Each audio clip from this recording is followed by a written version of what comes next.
Hey guys, it's Matt. Welcome to SpeedTutor. So today I wanted to help you create a notification system, which has been around in games for the longest times. You might know this from Resident Evil, Skyrim, that when you pick up an item or when something is picked up, you want instant feedback for the player. So this is why notifications are important, because when you're in your game, you don't want players to miss out on the things that are most important. And if multiple things are collected at once, you want something that understands how to stack the notifications properly so none of them get missed. So in this video, I'm going to show you how to create a nice, clean little queued notification system with scriptable objects for your data, so you can create these for item pickups, for tutorial notifications, quest updates, anything like that. And if you do like this video, be sure to throw a like and make sure you're subscribed, and I'll put all the scripts and the project on my Patreon, and you can get access to over 230 other scripts, assets and projects you cannot find anywhere else.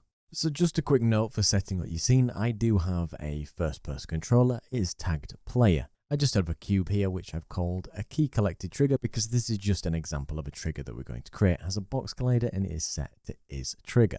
What I do have is I have a canvas, so you can right click, go UI and choose canvas. What I've done is I've created a panel parent, so I've right clicked my canvas, go UI and choose panel, and on the panel I've just made sure that I've removed, by clicking the three dots, clicking remove the actual image component, and I've added a canvas group component. Because as you can see, I can use a canvas group to fade in and out of a UI. As a child of this, I just do have a background, so I've just right click UI and chosen image again, and I do have some text, so if you right click UI and choose text as Text Mesh Pro, you can see I've just added in some basic text here that will fit into this UI element. So I'll keep the alpha on 0 for now, so it's currently not visible. What I want to start doing is use some scriptable objects to control the data that we're going to pass. Instead of doing this all in script, we can use scriptable objects if we want loads of different notifications at different times. I'm going to right click and go create scripting and choose a scriptable object script if you're in a version of Unity that supports it. I'm just going to name this notification SO for scriptable object. Then once we're in there, we'll just have a class which is our notification scriptable object as a type scriptable object. So what we need to start with is serialized fields and private fields for each of the specific fields that we want. So we want a string for a message that we want to be able to appear. We want to display the notifications for a specific amount of time, or how long it's going to appear for, and then how long it's going to take to fade in and out on the screen. Now, because these are private, we want to make these public properties that we can access from the other script, just to keep them reader only and keep them really safe from prying hands. So then we'll just write public string and then uppercase message equals and then an angled arrow right with the field that we've done, and for each of them we'll do the same thing. So we'll access these particular uppercase examples in the main manager script. So now we've got the basic data that we want for our scriptable object. What we can do is we can right click, choose create, go to the bottom where it says scriptable objects, and then choose a notification scriptable objects, and we'll just call this key collected notification. So you can see here we've got a message that we want. We can have key collected, we'll have the display duration 3 seconds, and we'll have fade out duration 1. So now what we're going to do is create our manager script, which is going to hold this data and use this data where we need. So we can right click, go create, and I'm just going to choose a mono behavior script. I'm going to open that up, and this is the notification manager. So first of all, what I want to do is just say public static, and the notification manager is an instance. So this is going to be just our manager that we'll be able to access at any point. So it's a singleton in this case, but it's just an easy way to access this because there's only going to be one that exists. We're going to have the private game object for the notification parent, which has the game object with a canvas group.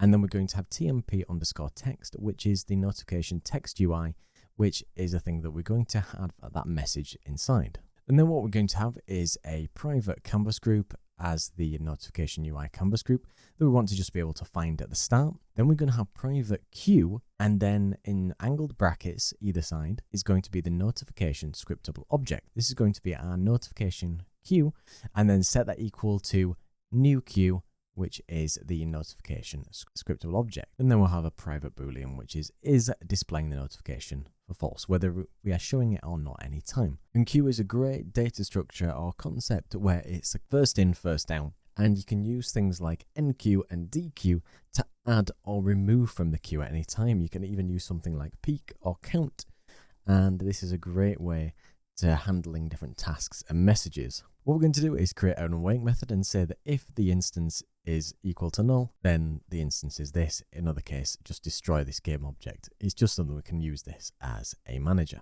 Now for the notification UI canvas group that we'd created here, we'll just set that equal to the notification parent.get component, the canvas group, so we can fade in and out. But just peace of mind, we'll say that the notification UI canvas group.alpha equals 0, just in case you have it by 1 when you're in the inspector.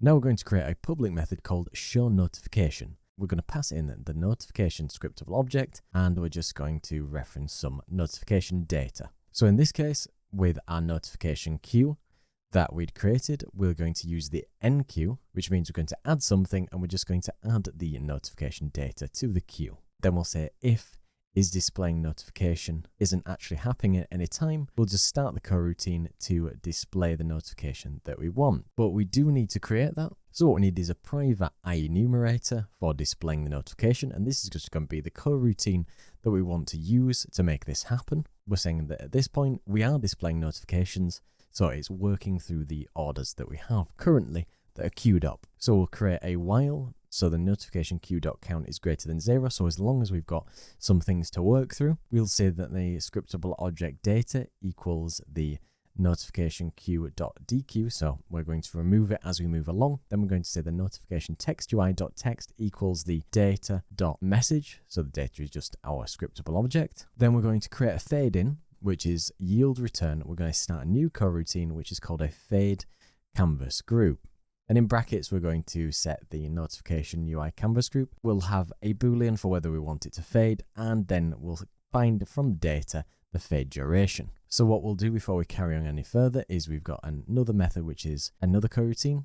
IEnumerator, the fade canvas group. We'll have a canvas group that we're referencing, a bool whether we want to fade in or fade out, and then the duration. Now, if we do go back to our original display notifications method, we want to be able to display the notification for a specific amount of time on screen. So we're going to say yield return new, wait for seconds, and then we're going to say data.display duration. So it's going to display that for the amount of time that we specified in the scriptable object. And then for fade out, we're pretty much doing the same thing as we did before, but we'll say false and then the fade duration. And then what we'll say underneath the curly brackets for the entire while statement, we'll say that is displaying notification equals to false. If you do have an extra curly bracket here, just remove it. I had an extra one in my case. We'll go back to our fade canvas group. What we're going to do is have a target alpha, so we're going to fade in from 1 to 0 as we saw from that canvas group. We'll have an initial alpha, which is whatever it is at the start, which we expect it to be usually 0 at the start, or 1 if we're fading out. And we'll have a float for the elapsed time, which will be equal to 0 because we only need to start that when we begin. Then we'll create another while loop, which is while, and in brackets, the elapsed time is less than the duration, and the duration was the parameter that we gave it. We'll add 2 curly brackets below here, and say that elapsed time plus equals time.delta time, so I'm going to pass in real time, and then we're going to use the canvas group.alpha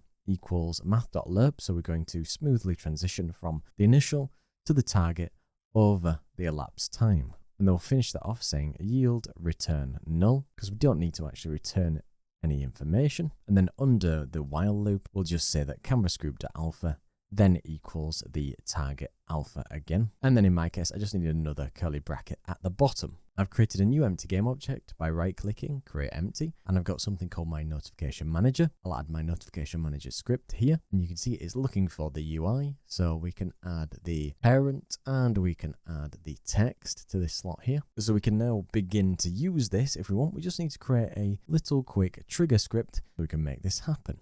So we need another script, which is create, and we will choose scripting and mono behavior script. I'll call this one a notification trigger. And what I've done here is I've got a private reference to the notification scriptable object, because this is what we're going to use to pass to the other objects that we need. And then what we'll say is we'll say that private void on trigger enter collider other, and if other is compare tag the player, I'll assume that we're going to set the character that's going to collide with it as player.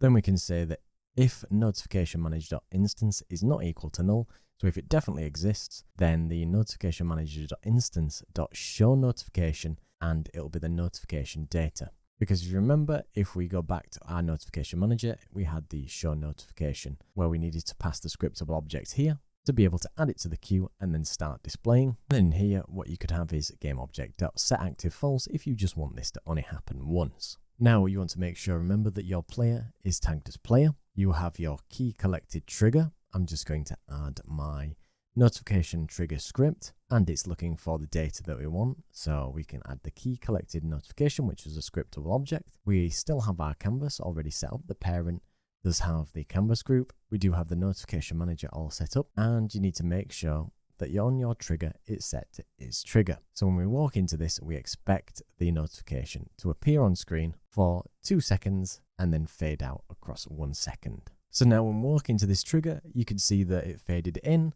it said key collected, and then it is going to fade out again. I've just made an example where I've duplicated a bunch of triggers and just added a bunch of different scriptable objects, which are pills, a key, axe, and note, just to show you that these queue up and fade in and out one after each other, depending on the timings you've set. So if we collect the pills, the keys, the axe, and the note, you can see the note appeared, faded, axe is collected, faded in, faded out, and then the note collected, faded in, and faded out. So I do hope you find this tutorial useful. I'll put all the script and this entire project on my Patreon so you can get hold of it, and be sure to throw a like and make sure you subscribe if you like it, because it helps me out massively. Do be sure to check out my Patreon too to get over 230 different scripts, assets and projects you cannot find anywhere else. Big thank you to Party of 10 and SpeedTutor for their amazing support, and for everybody else, thank you very much for coming to watch.